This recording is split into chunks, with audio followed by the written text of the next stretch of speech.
Senator Chris Rothfuss, it's a pleasure for you to join us on this Capital Outlook Profile. You've served Senate District 9 since 2011. Welcome. Thank you. Pleasure to be here. Why are you involved in politics? What got you involved to run for the Senate of the Wyoming Legislature? Well, I've been interested in politics probably all of my life, really, and trying to get involved. One of those things where you read a lot about what people are doing, you have a lot of things to complain about, and then either you need to shut your mouth or you need to try and do something about some of the problems and solve them. After I finished my graduate education at the University of Washington, I ended up being lucky enough to serve a fellowship at the U.S. Department of State in Washington, D.C. for 3 years, and that got me, I guess, deeply involved in politics for the rest of my life, you could say. And when my wife and I moved back to Wyoming to raise our family here, I got involved in Wyoming politics almost immediately, running for the U.S. Senate against Senator Enzi back in 2008. And I lost that election. I assumed I'd probably lose that election. That was a challenging race. But over the course of that year, a lot of people around the state from both parties encouraged me to run for the Wyoming Legislature, and I did the next time it was available. Senator Massey from my district was running for Superintendent of Public Instruction, so I ran for that empty seat. You are a Democrat. There aren't many of you in the Wyoming Legislature, and fewer in the House than there were 2 years ago. What is it about the message, your policies, your ideas, that maybe aren't resonating with Wyoming voters yet, or at least at the present time? I don't know that our message is what resonates. Specifically the Wyoming Democrats and what we're trying to bring. The message that resonates one way or the other is the national politics, the National Democratic Party. And so if national politics is popular and Wyoming is comfortable with Democrats at the national level, then they'll be more supportive, and they've historically been more supportive at local levels. But in recent years, the Obama administration has been unpopular in Wyoming, and I think that's had more to do with the political outcomes in the state of Wyoming than our candidates. We have run very good candidates, and honestly, when we sit down one-on-one and meet with moderates and meet with independents, then our message does resonate. But the way engagement works in the state of Wyoming, the way you have effectively 75% of the voters in the state default to a Republican vote, it's challenging to get out and actually have the ability to sway all of those independent voters and try and move against the tide. You work in a citizen legislature where your party is not even represented on every committee. Yeah, we've gotten to a point in the Senate where it's unhealthy. Obviously, the state of Wyoming is probably 25% Democrat or Democrat leaning, 75% Republican or Republican leaning as kind of the default vote. But the Wyoming Senate right now is 27 Republican senators and 3 Democratic senators, to the point where we can't serve on all of the committees. That means that a significant number of our standing committees in the Wyoming Senate have no minority voice. We rely on the majority party to provide that minority voice on behalf of the interests of the people of Wyoming.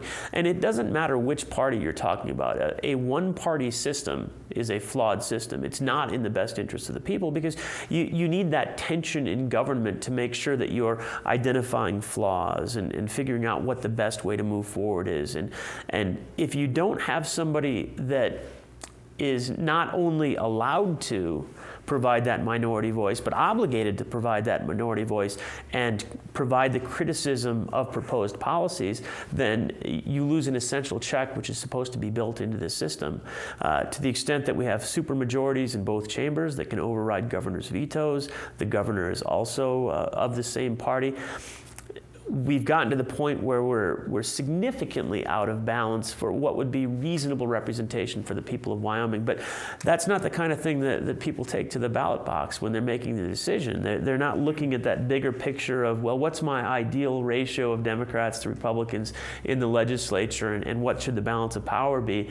You know, they're given their menu of choices, and they'll tend to vote the party of their their belief or the party they grew up with. You're not afraid to articulate your views on the floor of the Senate, but how frustrating is this been for you, bill after bill, year after year, being with such a, for lack of a better term, super minority?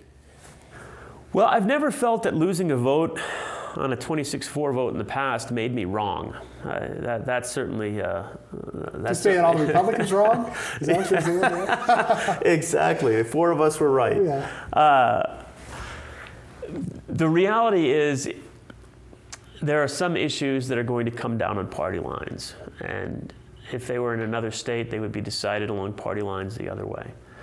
Those are disappointing and frustrating issues, but they're real issues, and they're hard to get to the point where you can find compromise or middle ground, and you can almost expect how those votes are going to go.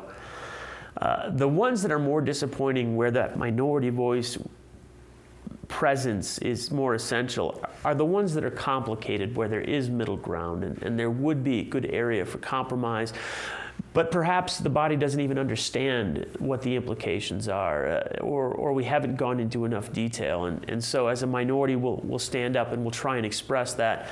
But there's just not enough voices. There's not enough of a core or a group of us to really challenge some of the bad policies that we move forward, and they end up passing.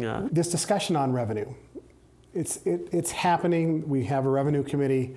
What's the best way to really initiate a systematic response to what many believe now, or some believe, I should say, is a need for a discussion on more changing tax structure, enhancing revenue, if we do diversify to enhance that revenue stream? Well, I think there's 2 separate discussions, and that's one of the things that has to be realized. Diversifying the tax structure does not even mean increasing revenue. We need increased revenue right now because we have a budget shortfall. Even if we didn't need increased revenue, we need a diversified tax structure. And that can be done while balancing taxation in a way that doesn't lead to a substantial increase or really any increase at all.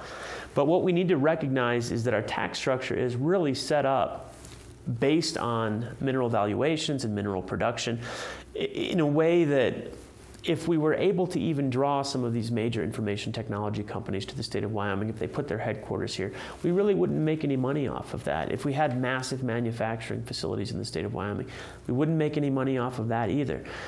There are tax structures that other states use where they can capture wealth generated based on those other types of industries. So since we have none of those, we continuously are the state with the best tax structure, right? When you look at any of these studies, they indicate that Wyoming has the healthiest tax structure, best tax policy. The governor reminds us that every year. Absolutely, every year he reminds us of that. But nobody comes here. So that apparently is not in and of itself a sufficient thing.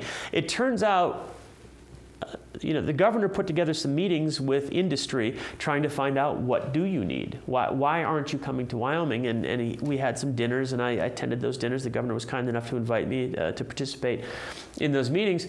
And it turned out that the tax structure really wasn't their concern so much as a highly trained workforce, a sufficient infrastructure in place to do their business, and honestly, air service. That was one of the critical components. All things that you need a significant So Casper is the only place in base. Wyoming that this kind of diversification can occur? Cheyenne also potentially because they draw from the Front Range, and that's really what it comes down to. And even those places still aren't necessarily big enough to draw the biggest of the bigs. So it isn't just about low taxes. It's about a tax structure that leads to the services and amenities and state responsibilities that these larger companies that we would want to diversify towards require to operate their business. And that's a discussion that's difficult. It's a complicated discussion. It takes people who are serious and are not afraid to talk about taxes. And easily half of our legislators don't even want to say the word tax in a public place because they think they'd lose their seat.